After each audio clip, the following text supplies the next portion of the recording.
Hey guys, welcome back to the Digital Sniper. And so today, super excited because the card came in the mail and my chase for the All Star run has finally completed.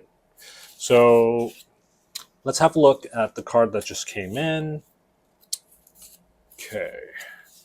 Now I bought this from the Desert Shield Collector on eBay. And I'm sure many people have bought from him before. Great guy. Um, Someone that has also served and is a major collector and reseller of the Shield cards. So this is it. This is the Bob Welch Desert Shield PSA 8. Okay. So some of you may be saying, well, why are you so excited about PSA 8? Well, to be honest, the 9s and 10s don't float around online that much. And I believe I missed a 9 last year. And sometimes it's very stressful buying on eBay. It's like if you're not constantly checking what's being listed. Um, I don't want to use the word rare, but cars like this where the 9s and 10s are pretty rare, uh, you'll have a very hard time sourcing. So I'm pretty happy with this card. Let's have a look at the card first before I go on. So corners look pretty good. Okay, ever so slightly off center. In fact, it's just a tiny bit. I would say it's like a tiny bit off center to the right. But overall, I'm happy. It's PSA 8. Come on. So the back looks pretty good. It is a older label, but overall, I'm happy with this card. I'm happy to have completed my All Star run. Previously, in another video, I thought I'd completed the All Star run. For some reason, I always thought I had a Bob Welch All Star in a Raw, but it ended up I didn't. And it also ended up that it's not that easy to find a Bob Welch All Star in a decent condition. In decent condition, sorry. So there's a few listed on eBay now, but the centering is just awful. No offense to any sellers, but my point is there are certain cards, especially if you're a set collector, that are not easy to find, even if you're looking for an eye appeal. Okay, like for example, the ever so famous Louis Soho. If you're looking for one that is, or the Marty Clary, if you're looking for one that has an eye appeal of a 9 and 10, and when I say eye appeal, okay, so before everyone comes and jump me, I'm not saying that it's actually a 9 and 10 by PSA standards, but it should look, at least it's well centered, four sharp corners, no visible chipping, and no surface issues or stains whatsoever. Now with the Marty Clary, there's whenever there's like a slight mark on the top left corner here, I believe that you won't see a 9 or 10 have that, especially with the 10.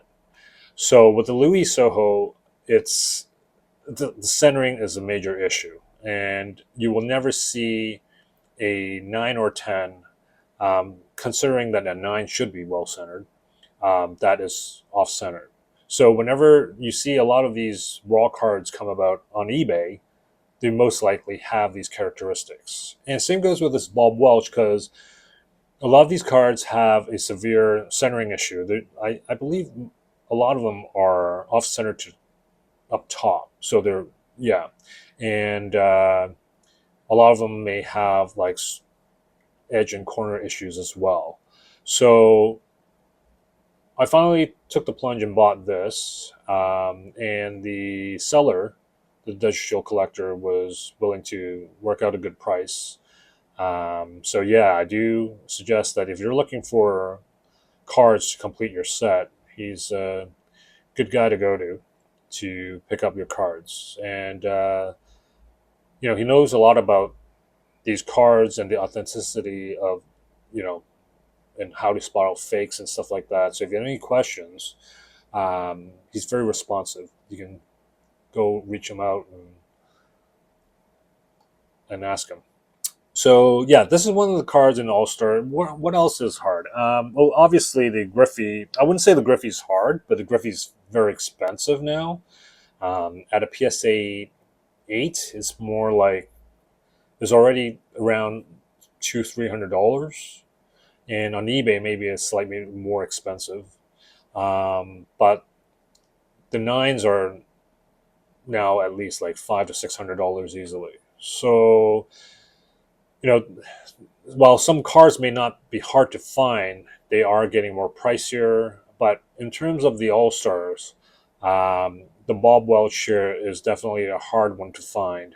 And what I consider to be difficult is when you can't find a card at a PSA 8, because in theory, PSA 8s should be relatively easy to find. Um, even with cards like Desert Shield, which is considered to be a limited set. However, they're not. There's not a lot of these out there.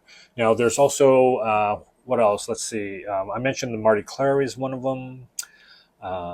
Luis So is one of them, and well, not so with the PSA 8s, but the Cal Ripken Record Breaker at PSA 9s are not that easy to find.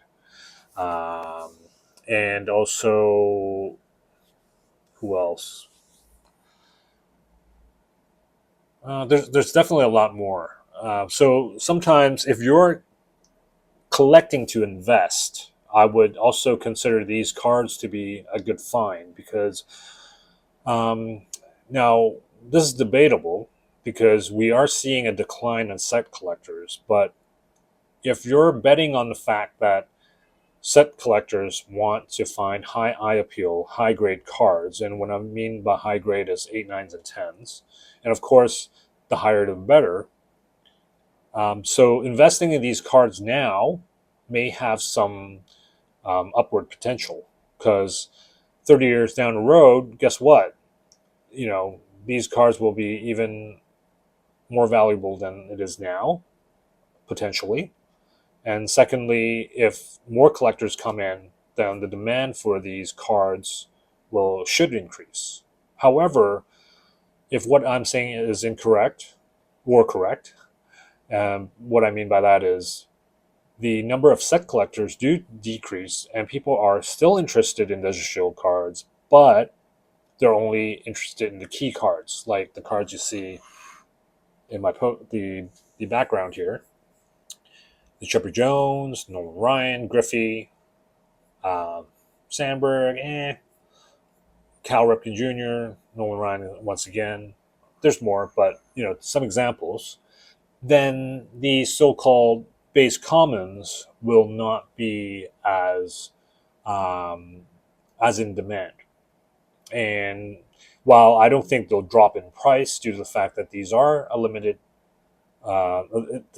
Desert Shield cards are a limited set, and the fact of its history and its background, there will be always a certain amount of collectors that are interested in this set.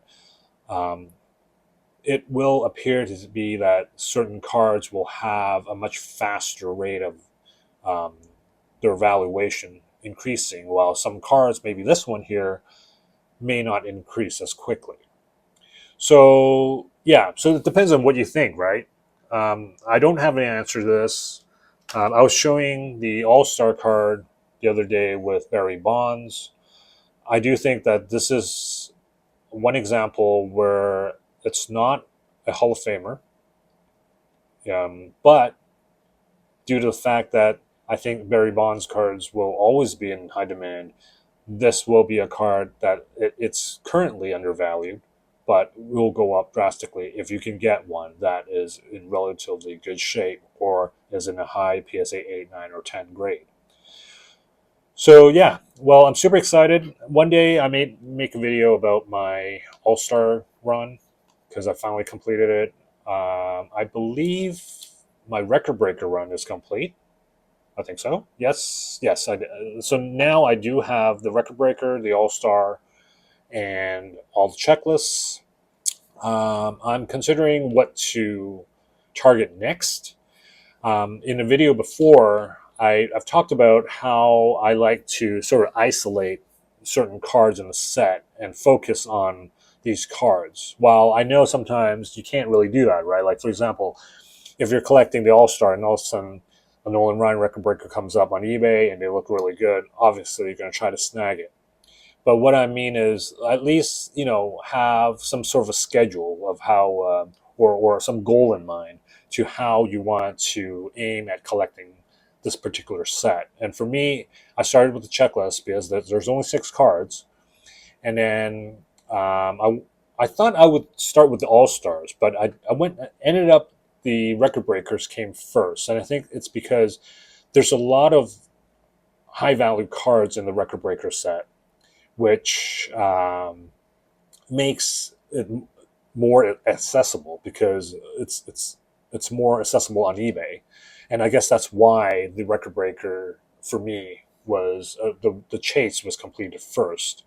As for the All Star, I thought I was done, but recently I just realized I didn't have this Bob Welch, and and also realized that it's not actually very easy to get because I do want to aim at a 8, 9, and 10 collection, mainly 9s and 10s. Which, by the way, with the record breakers, I believe there's one card. No, sorry, there's 2 cards where I don't have an 8, 9, or 10.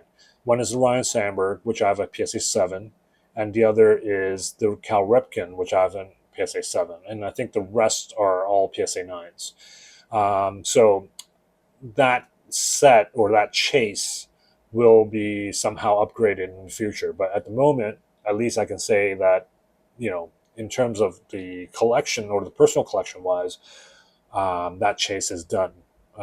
Or, it's I'm content.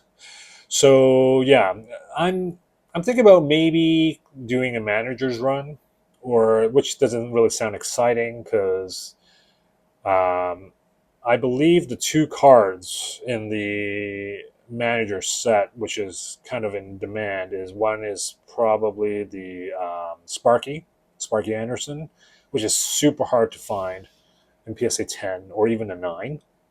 I don't think I'm going to go crazy and buy 10, but who knows? But I definitely feel that the other is the what's his name?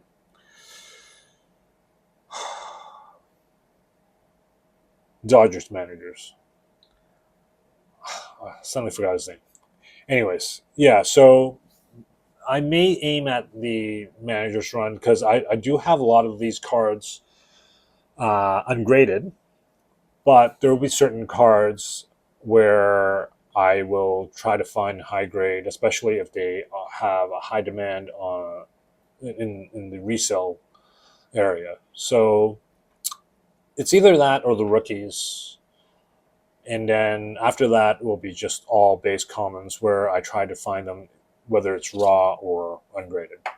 So, and I don't plan to do this anytime soon, but that's the plan for me at least. So, anyways, I'm super happy to have added this card. Thank you, Desert Shield collector, and I'm super happy with this card. You'll be getting a great feedback from me, and I'll talk to you guys soon. Oh yeah, please like and subscribe this video, and I'll talk to you guys later.